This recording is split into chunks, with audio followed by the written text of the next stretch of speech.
Hey everybody, Basil here with a quick update regarding our Zoom security settings. So, as you may have heard recently, not unlike a lot of schools in the same space, we have fallen victim to the phenomenon known as Zoom bombing in one of our classrooms.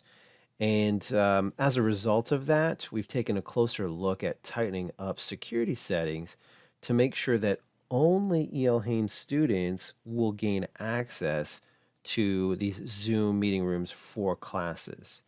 And so that's going to require a small change that you guys will have to make in each one of your existing meeting spaces to make sure that those E.L. Haynes students are verified before they're allowed in. I'm going to go ahead and show you now in this video tutorial just how you're going to do that. So let's get into it. I'm getting into my test course right here. Typically, what your students are going to see is a link very much like this one right here that will take them into your virtual meeting space. And generally, what your link will have is this little J/meeting ID. And then you're going to see PWD equals a bunch of gibberish, which is the encrypted passcode for your meeting. Students would click on that link. They wouldn't have to type the passcode because it's already in the link. And then they just type in their screen name. They get to the waiting room. You'd let them in. Since then, we've made a slight change to our security settings so that we can actually say, hey, students, we're going to make sure that you're using an elhaines.org address and that we can verify your name first and last, and it'll rename your account and bring you into the meeting so that you cannot change your name to something ridiculous. It'll automatically name you what your first and last name is. So in order for you guys to take advantage of that new setting, you have to go into your existing meetings and change a small security setting inside of your meetings. And if you do that correctly, the great news is you don't have to update your existing links inside of Canvas. So I really want to reiterate that because that's the important part. I know that that was a big trip up for a lot of people. If we make these changes successfully, it's one checkbox, it's one drop-down selection. You don't need to change anything else. And if you do that successfully, you will not need to update your links inside of your Canvas courses. So let's go ahead and show you guys what that looks like. We're going to go into Zoom and make those changes right now. I'm going to go ahead and open up Zoom, get into my meetings. Okay, so let's say I'm using my personal meeting room for my classes. I'm going to click on personal room, and then I'm going to click on this edit button right here. And I have my passcode enabled. That's great. I am going to scroll down here to my meeting options section, and then I'm going to click on this checkbox, only authenticated users can join. Click on that checkbox. By default, the correct authentication profile should be selected. And that's going to say Student G Suite. If I click on this drop down, it's going to show Sign into Zoom. We don't want that. We want Student G Suite. So if I have that checkbox selected, I click on Save. At this point, nothing has changed on my meeting ID or nothing has changed on the actual passcode. So the actual link that I included inside of Canvas is still valid.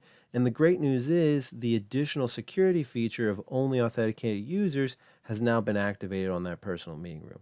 And that's it. If you have a personal meeting room, you've done this, you've updated it, you're successful, you're great. No worries. Let's say you have a recurring meeting that you link in each one of your Canvas courses. I'm going to just take this one as an example. I'll edit that. And it's the same thing. I'm going to scroll down to the bottom here. I'm going to see the meeting options. I'm going to say only authenticated users can join, Student G Suite, and I'm going to click on Save. Now, I'm not going to do that for this one just because it's a actual meeting that I have. But let's go ahead and say, for instance, you are having issues with students entering in passcodes, trying to navigate and use passcodes. The great news additionally about this change in our security features is that you have an option now to use a passcode. So if you're using only authenticated users can join, now the passcode requirement is optional. You don't need both in order to lock down your meeting successfully. So what that means in a nutshell for you guys is if I'm a teacher and I want to make things very easy for my students and very secure for my students, I'm going to do these two things. I'm going to go into my meeting room, whether it's my personal meeting room or an existing meeting.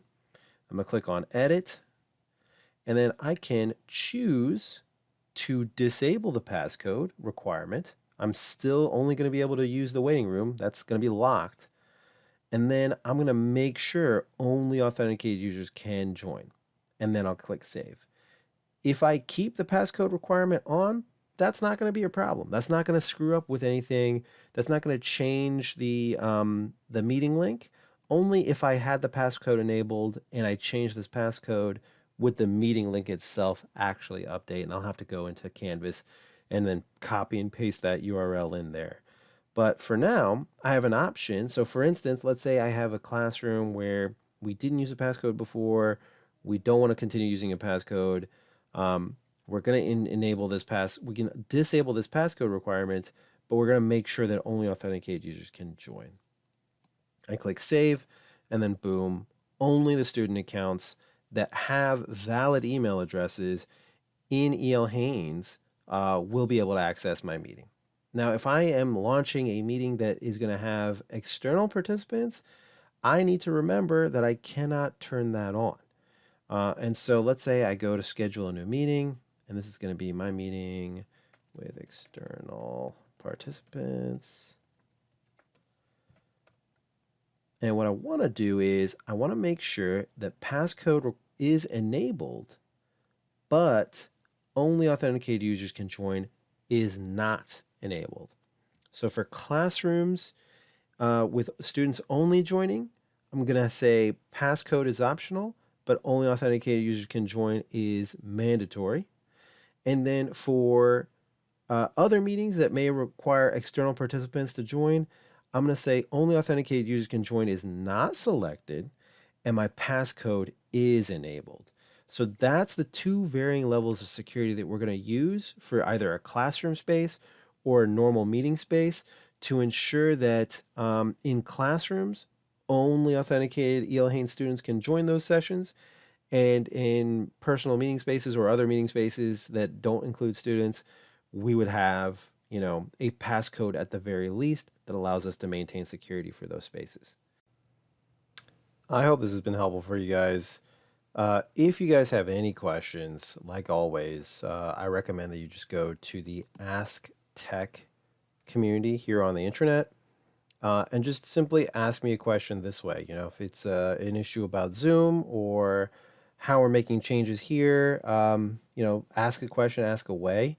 If you have a problem, though, if you're running into any sort of issue where, errors are popping up, students aren't able to get in, definitely send us a ticket to techsupport@elhaynes.org or have your students give the help desk a call at 202-888-5066. Thanks, guys, for watching, and I really hope that this helps you.